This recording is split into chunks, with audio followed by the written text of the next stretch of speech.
a roadside memorial that's painfully close to home. Justine Connolly was crossing the road yards from her house in Milton Keynes when she was hit by a car. Justine spent 5 days in an induced coma at the John Radcliffe Hospital in Oxford, but last Wednesday morning she died, a day after her 18th birthday. And although they're now preparing for a funeral instead of an 18th birthday party, Justine's family are determined to celebrate her life. Oh, how I'd love it, girl, just you and me. Take the day and fly. But oh, this job, it's got the best of me. Tell you why. Tell you why.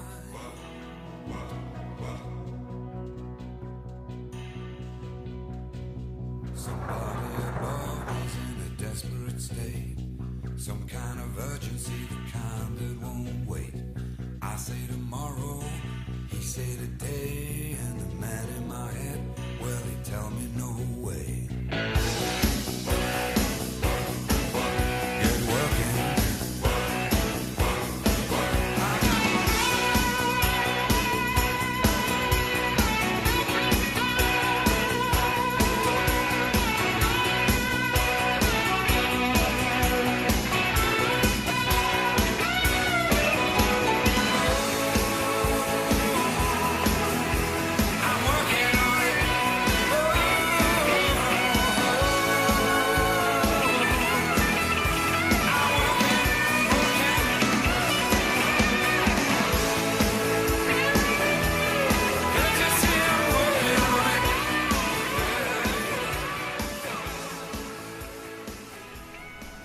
Hello ladies and gentlemen, and welcome to today's episode of the Justine Rocket Project. I'm your host, Faulkner, and this is the Justine Rocket Mark III. This is the third major overhaul in the design since we've started the project.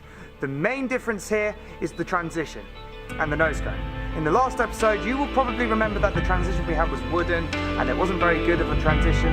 Now we've got the 3D components printed by a very good friend, Rob Hurley, and we're going to see how they do today. We've got a brand new set of engines, we've got a brand new set of igniters. There isn't really much to say this time. All we can do is just get on with it.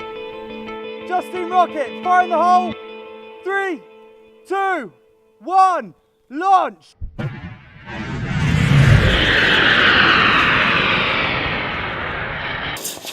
Ah!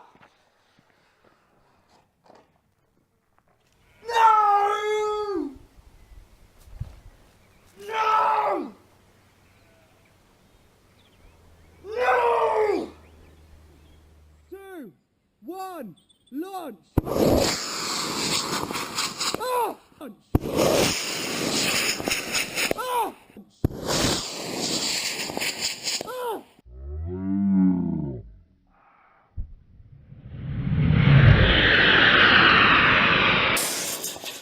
Ah!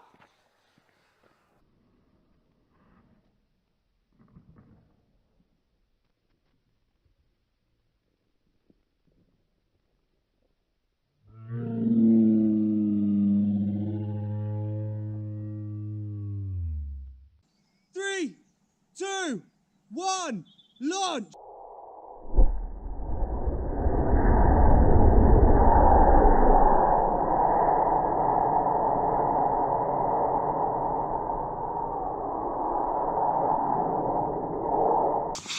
Ah! No! No! First of all, launch pad. The tubing underneath got completely ripped away. Oh no. Oh good God. 3D mold fractured. That's probably got something to do with what happened there. What failed? There's the main chute. I didn't get a chance to deploy. Oh f***ing hell. Some serious burns there. The entire body's been warped. That's just not circular anymore. That, oh God. Wow. Flash. Smoke. Skip forward a few frames. Yeah.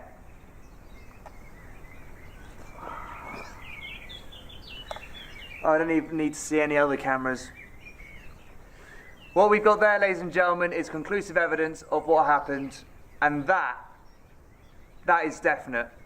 You can see the rocket bending and breaking.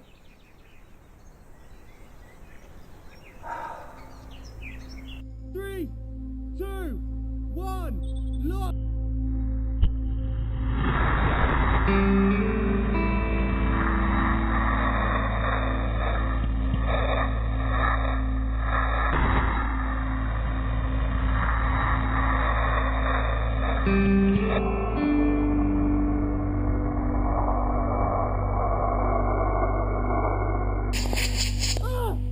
Otherwise, there's not much else I can deduce other than it must have been the transition. Everything is all over the shop.